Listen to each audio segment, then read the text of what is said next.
Willkommen hier im Bami, das ist eine mega Location.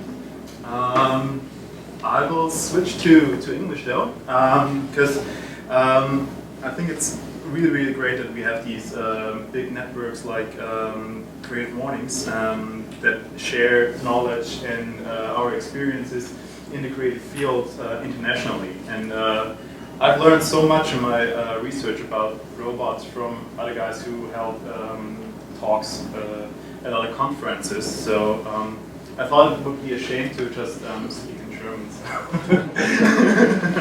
We're just only a little percentage.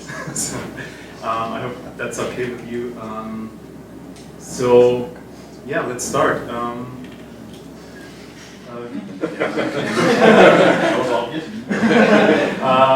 Michael Seiser. I studied graphic design in Salzburg in Austria, and in the last couple of years I moved to Hamburg. That's at my portfolio website, just to give you a short impression on what my personal taste and my personal work looks like.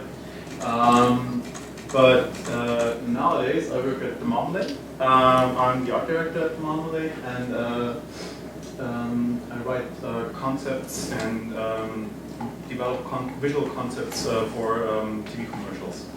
The Marmalade is a company that was founded.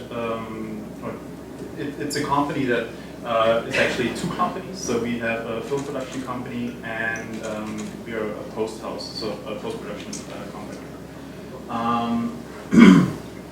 And yeah, we are really well known for not only for our commercials, but also for our high-speed motion control system, the Spike.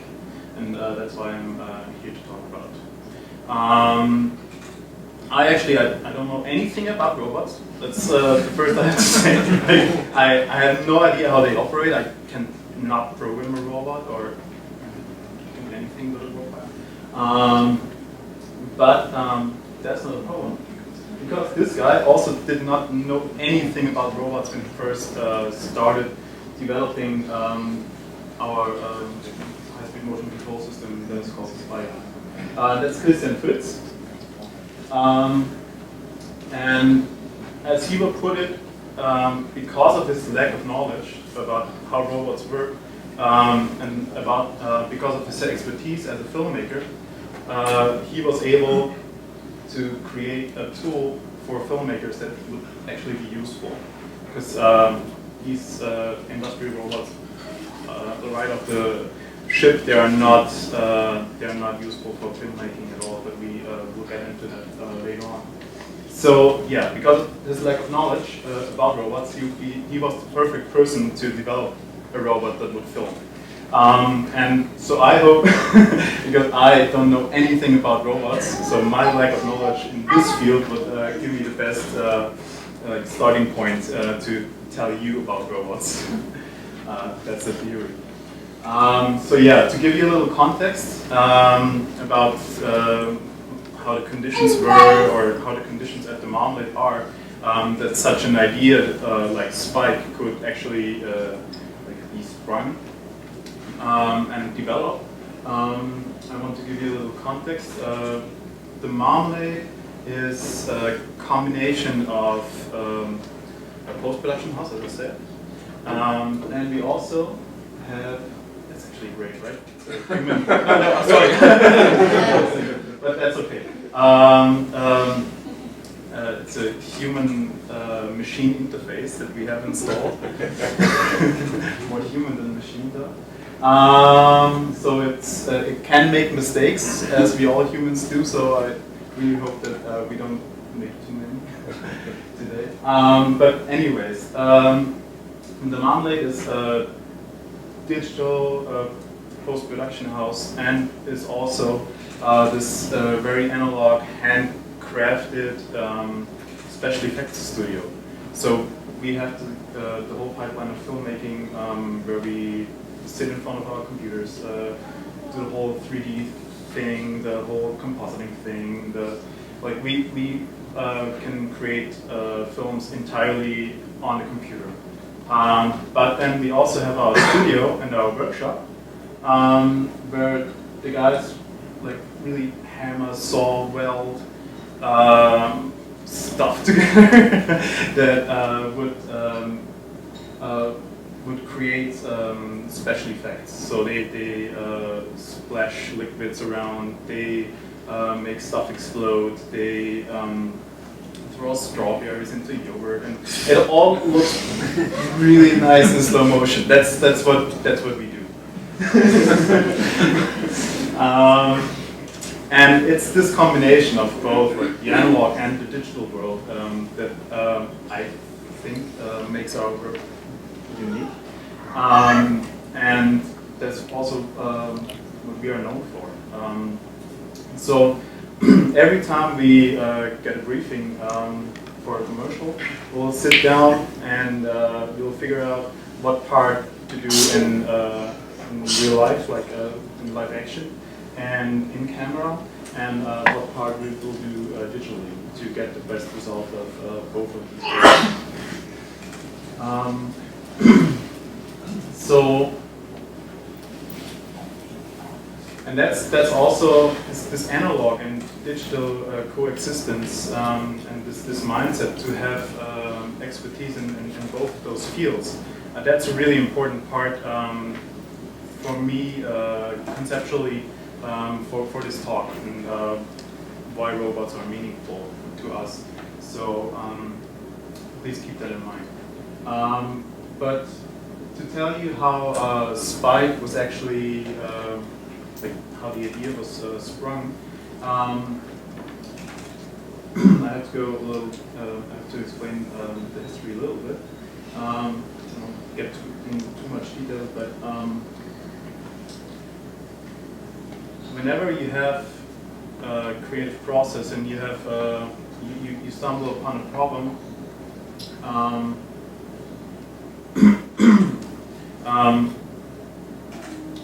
fun for them. Anyways, we had a big news at the Marmalade.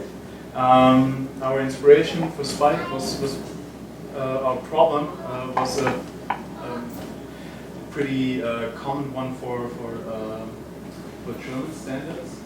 Our source of inspiration was beer.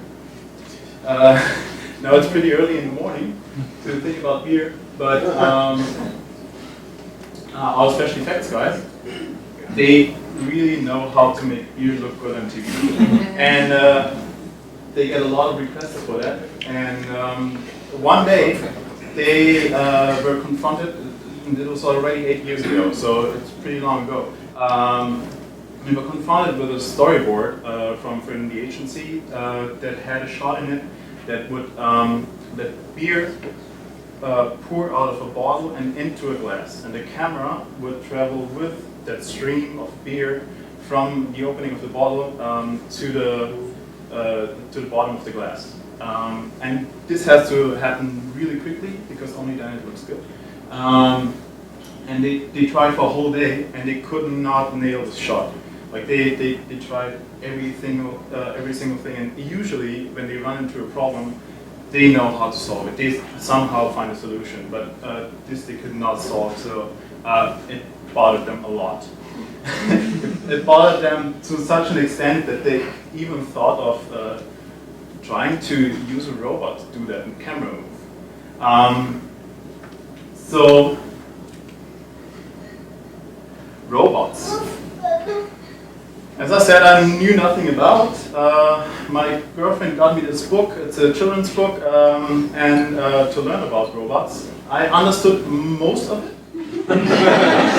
So now I'm kind of at the same level as an 8-year-old when it comes to robots. But they had a really great definition in there for robots. It's that robots are machines that do tasks that we humans don't want to do, or we're not able to do. And they also do tasks that that might be unpleasant for us, or even unsafe.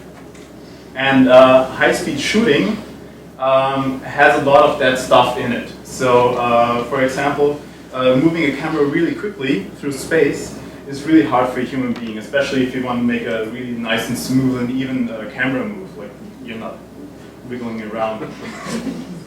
So you always get the same result with a robot. And also, it's pretty. It can be kind of unpleasant and unsafe to work on these special effects sets. So there's stuff splashing around, there's exploding powder and the whole thing. And it also needs a lot of light. High-speed shooting needs a lot of light. It has to be really bright, so it gets really, really hot in there. But that's a whole other story. The thing with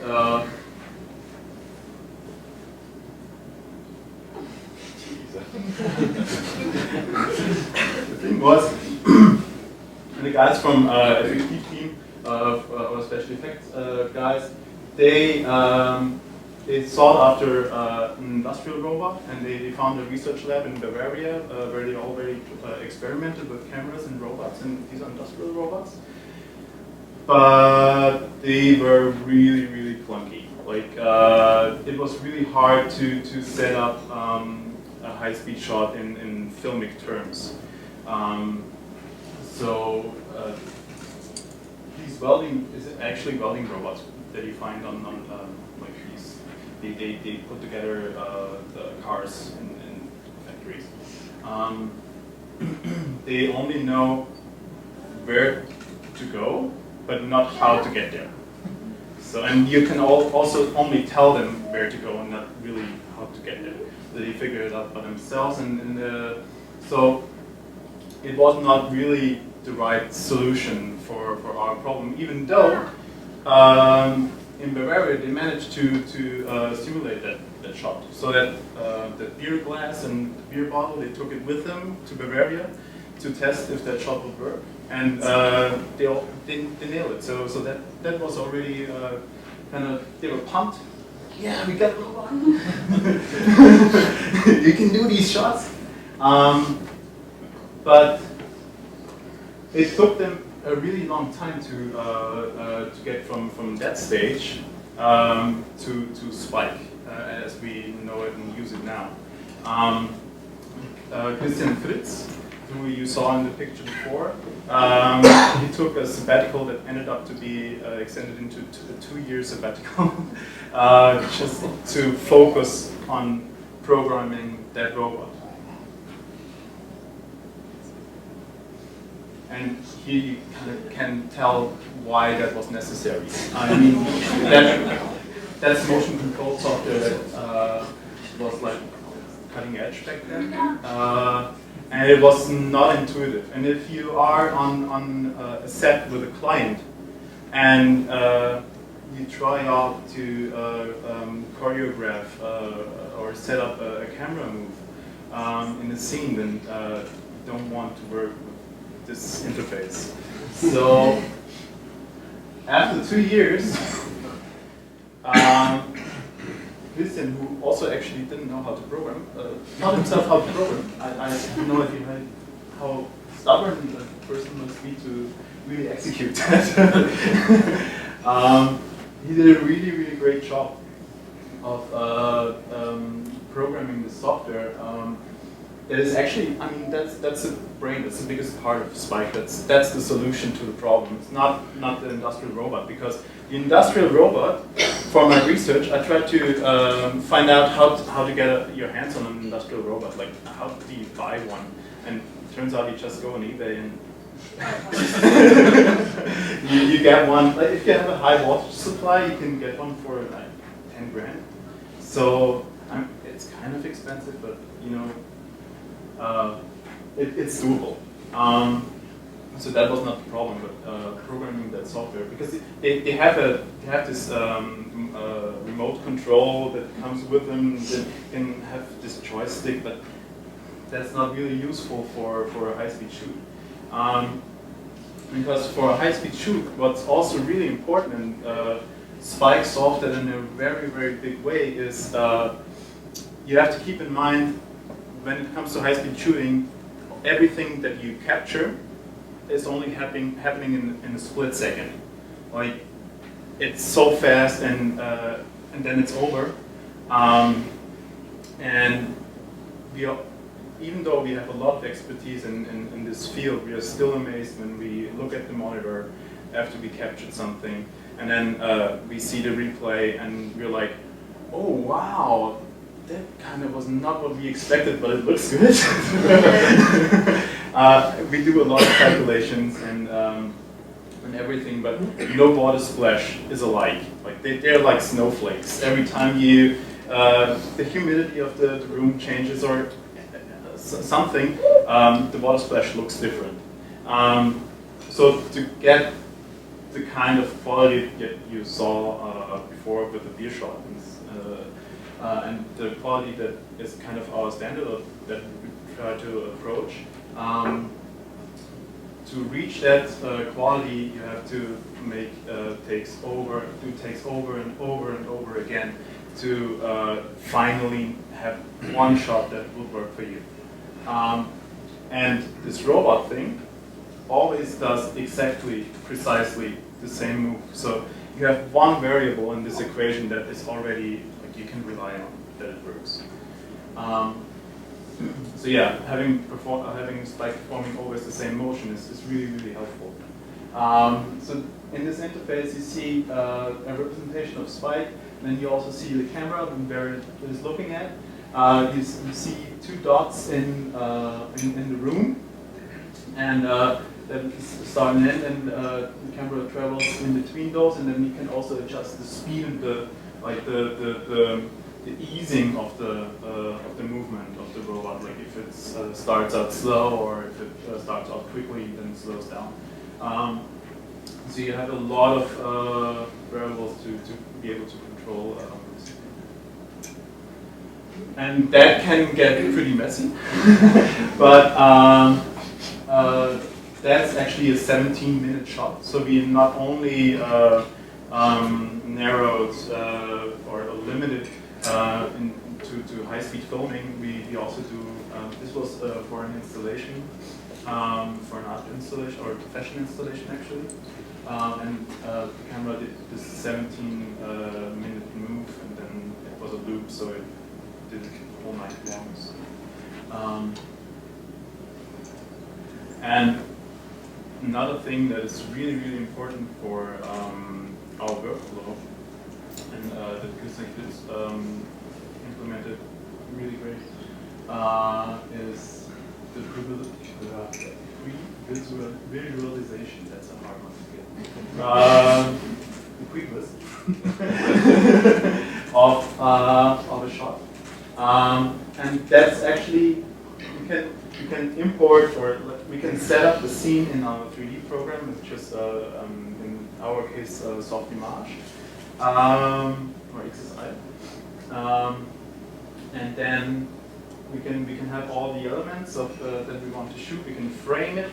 We can set the camera in there, and then we can test how a shot would behave, or like a shot would look like. And that's also really important for our commercial work, because getting client approval is, the non-plus ultra in our business. So yeah, you can show a client beforehand how the shot would look like, or could look like.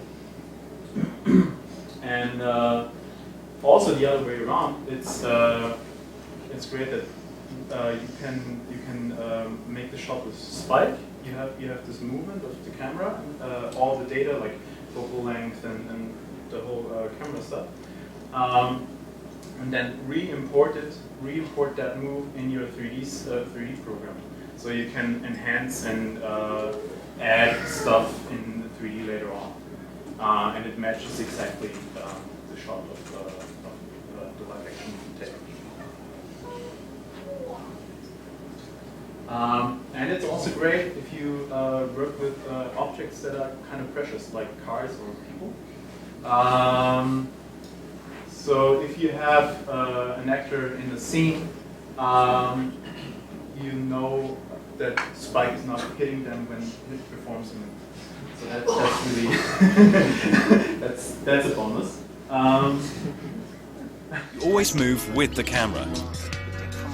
Camera left, right, camera up, down, forwards, backwards, tracking, tilting, rolling, orbiting around external points, and pulling focus. Yeah, so those are the functions, and that's how Spike performs. So Christian Fritz explaining it. Those are the functions that help us create these movies, and Christian Fritz would say that these are really functions. So everything pays into making a great shot. So that's the starting point, right? That's the starting point for us. Like, we want to have a great shot. How can we achieve that great shot? Oh, we have to have this and that, and we have to be able to pull focus, and we have to be able to rotate the camera, and we have to be able to make it that fast. So the software and our hardware solution has to have that, or has to be able to do that. And to give you an impression how that looks like, I have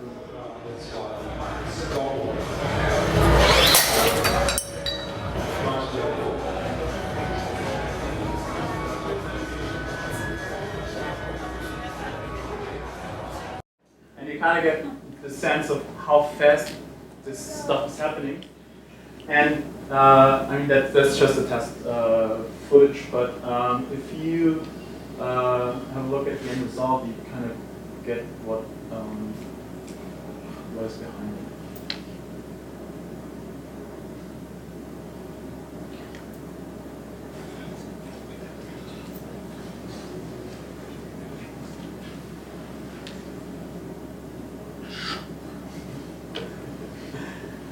Yeah, that's kind of impressive, right? Having the camera be able to travel with the object and capture it from all these angles while the object is falling down or smashing or liquid is splashing, that's an enhancement that is huge, because traditionally in high-speed filming you have these locked shots, right? Everybody knows these, or everybody has seen these crash tests or stuff that they record in high speed. So having to be able to create a shot where you move the camera around within the shot is a huge thing. Especially, I mean, I just have to think about my experience. I'm a designer, and I do a lot of motion design, and so I have more expertise, or if I think about a film or how I want to achieve a shot, I always think about a moving camera. Like in my 3D program or in After Effects, you have this virtual camera, and you can try out this and try out that, and it always kind of moves around somewhere. You barely have a locked shot, like this, where the camera is still. So with that mindset, and a lot of directors are my generation already, so or even younger than I am. These directors, they think about moving cameras around, and having this possibility for a high-speed shoot is really valuable. I also have a couple of behind the scenes and back-to-back examples. Like you see the behind the scenes, and then you see the end result.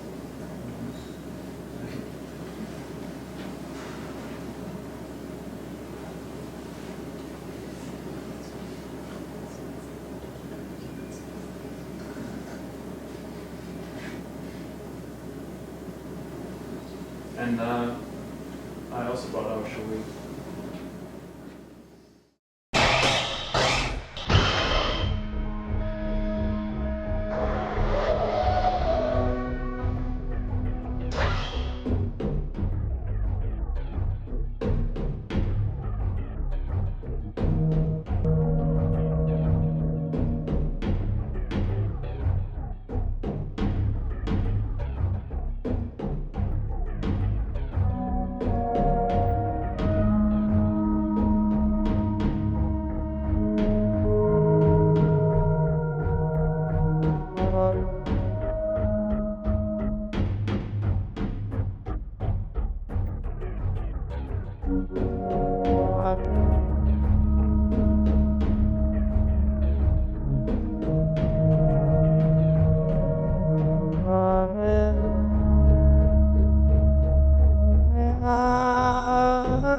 those are all shots that that Spike was involved in, or that were made in, with Spike.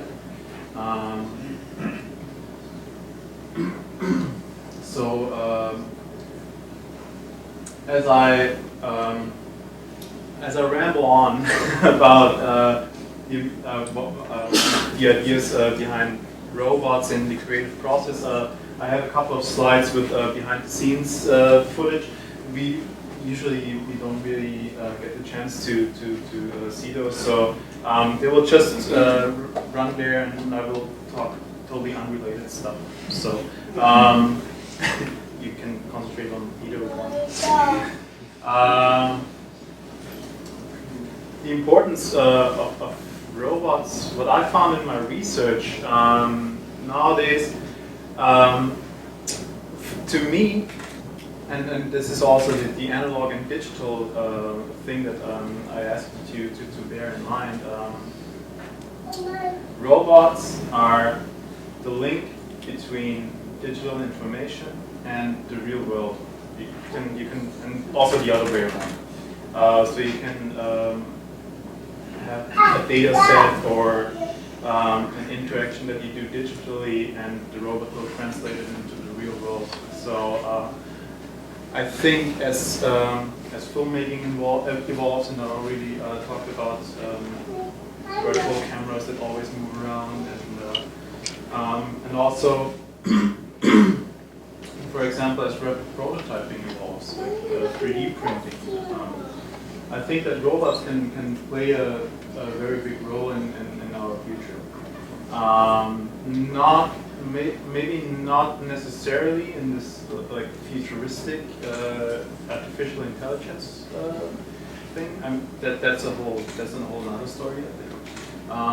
But maybe as hacks, for example. I mean, take this robot, for example. That's a really common industrial robot, and it started out as a hack. Like we could then link the camera with that robot and program the software by himself. So it started out as a hack, even though now it's a really capable and reliable product. But I think for our creative processes, we can use robots that are already pre-existing to achieve things that were not achievable before. For example, we also experiment. We linked up this pen. It's like this airbrush thing to Spike, and we were able to control the liquid that splashes out, and of course we can make our curves in the virtual space, so we are able to write letters. So that could be a thing. Maybe.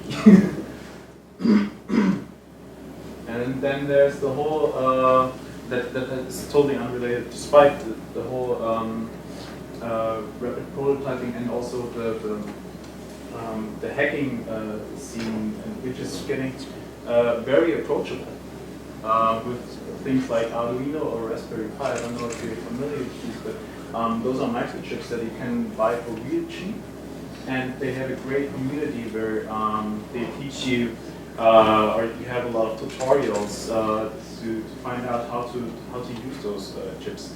You have sensors like temperature sensor or motion sensor and stuff like that. So you can make a human-machine interaction pretty easily. And what I also learned from my research is when you go on YouTube, you can have a 13-year-old kid teach you about how to program, and that's pretty awesome. So you have the resources.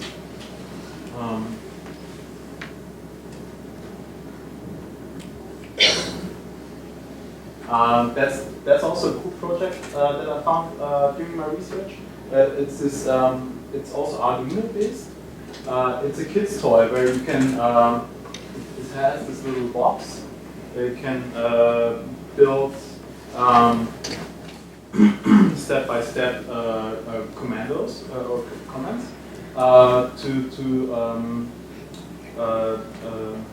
to control a robot. So kids can learn in a playful way how to program and how to use robots. And they also can take it all apart because it's just plywood, and then hack it and play around with it. So that's pretty cool. I also found out during my research that even the guys at Robot Research Lab play around with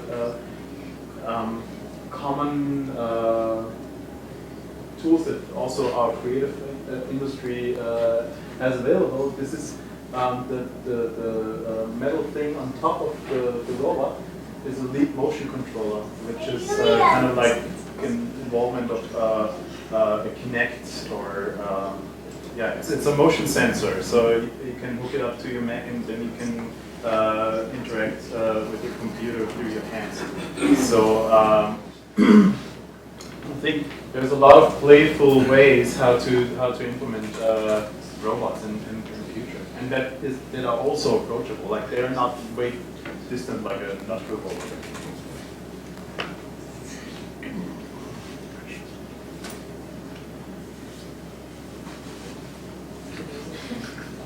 And that's also another example. It's rapid prototyping. So you can. I found this also during my research, and thought I should share it with you. That's an industrial robot that has some kind of gooey substance pressing out, and it dries instantly. So you can make these sculptures, these 3D sculptures, in real space. So that's. I think that's the end of my talk. I'm here for questions. So I have these further links that you can, I don't know, take a photograph of or look it up online. Maybe you can link it on the website, on the CreativeMornings website. But yeah, Christian, for example, did a talk about Spike at Postfest a couple of years ago, and you can also learn or see behind the scenes footage or how we work on projects.